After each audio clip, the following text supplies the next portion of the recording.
Krishnalanka Sai Krishna lockup death కేసులో SIT అధికారులు దర్యాప్తు ముమ్మరం చేశారు. కీలక సాక్షుల నుంచి వివరాలు సేకరిస్తున్నారు.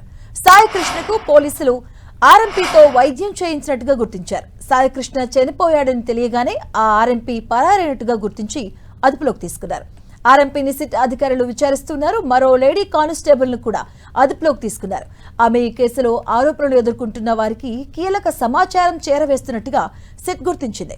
దీంతో ఆమెను అదుపులోకి తీసుకున్న సిట్ ఎవరెవరికి ఆమె సమాచారం చేరవేసింది అన్న దానిపై ప్రశ్నిస్తుంది. ఆమె ఫోన్ కాల్ డేటాను పరిశీలిస్తుంది సిట్. మరోవైపు ఈ కేసులో మరో ముగ్గురిని నిందితులుగా చేరుస్తూ సిట్ మెమో దాఖలు చేసింది. ఇదే అంశానికి సంబంధించిన పూర్తి డీటెయిల్స్ మా కరెస్పాండెంట్ దుర్గా అందిస్తారు. దుర్గా,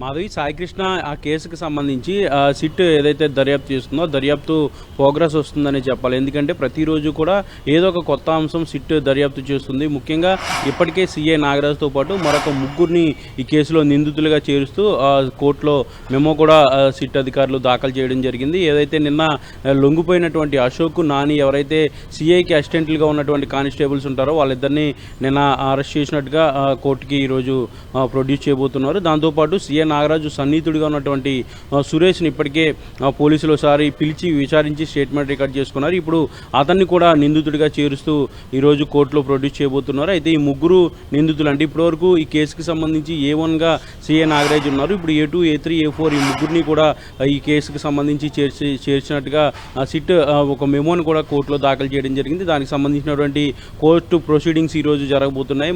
ఈరోజు మధ్యాహ్నం తర్వాత ఈ ముగ్గురిని కూడా కోర్టులో ప్రొడ్యూస్ చేయబోతున్నారు. అయితే మరొక పక్క ఈ కేసుకు సంబంధించి అసలు ఏం జరిగిందనే విషయానికి పూర్తి స్థాయిలో సిట్ ఎంక్వైరీ చేస్తుంది.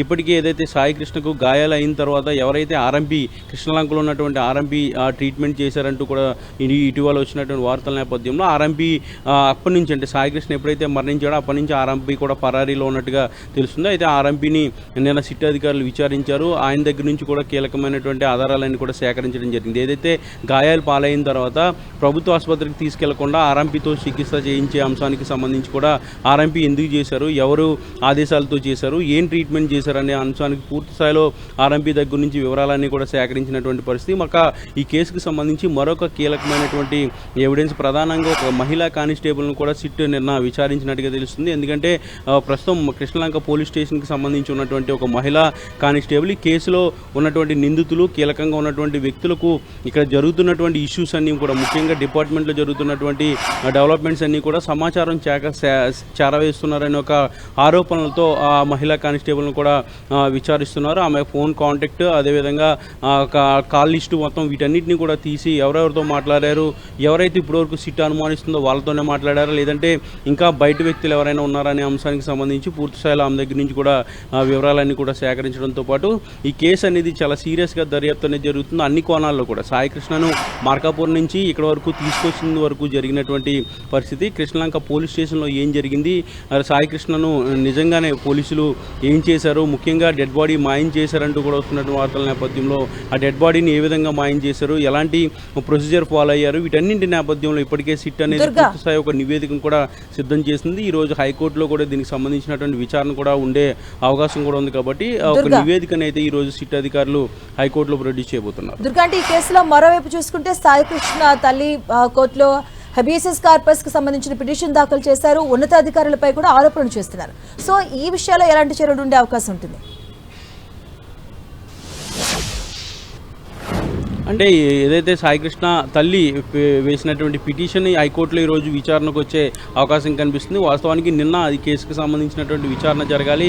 ఏదైతే గతంలో జరిగినటువంటి విచారణ నేపథ్యంలో 29వ తేదీకి వాయిదా పడింది. 29వ తేదీన సాయికృష్ణను కోర్టులో ప్రొడ్యూస్ చేయాలంటూ కూడా పోలీసులకు కోర్టు ఆదేశాలు జారీ చేసినటువంటి నేపథ్యం. తర్వాత జరిగినటువంటి పరిణామాలు సిఐ నాగరాజ్ అరెస్టు, సాయికృష్ణ మరణించాడంటూ కూడా సిట్ అధికారులు కూడా కోర్టుకి తెలిపినటువంటి నేపథ్యంలో ఇప్పుడు హైకోర్టుకి సిట్ అధికారులు ఏం చెప్తారు, సాయికృష్ణ మరణించినట్లయితే డెడ్ బాడీ ఏమైందనే అంశానికి సంబంధించి ఏ నివేదిక ఇస్తారనేది పూర్తి స్థాయిలో ఇప్పుడు సస్పెన్స్ అనేది కొనసాగుతుంది. ఈరోజు హైకోర్టులో కనుక విచారణ కనుక జరిగినట్లయితే ఈ ఆధారాలన్నీ కూడా సిట్ ప్రవేశపెట్టబోతుంది. ఈ విషయాలన్నీ కూడా తెలిసే అవకాశం అయితే కనిపిస్తుంది. ప్రధానంగా సాయికృష్ణ ఖచ్చితంగా లాకప్ డెత్ అనేది సిట్ ఆల్రెడీ ధృవీకరించింది.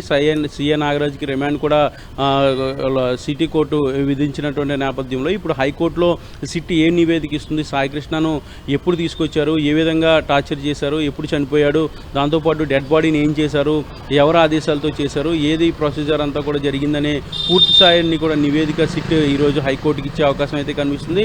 ఈ మొత్తం వ్యవహారం అంతా కూడా ఒక క్లారిటీ అయితే వచ్చే అవకాశం కనిపిస్తుంది. దీంతోపాటు సిట్ దర్యాప్తు అనేది మరింత వేగవంతం చేస్తుంది. ఈ కేసులో ఇప్పటికే మరొక ముగ్గురిని నిందితులుగా చేస్తూ సిట్ మెమో కూడా దాఖలు చేసిన నేపథ్యంలో ఈ కేసులో ఫర్దర్గా ముందుకెళ్లేందుకు కావాల్సినటువంటి అన్ని దారులను కూడా సిట్ వెతుకుతుంది. ముఖ్యంగా ఎవరెవరు సహకరించారు, ఈ కేసుకు సంబంధించి ఎవరెవరికి లింక్స్ ఉన్నాయనేది పూర్తి స్థాయిలో దర్యాప్తు అయితే చేస్తున్నారు. Right, thank you Durga.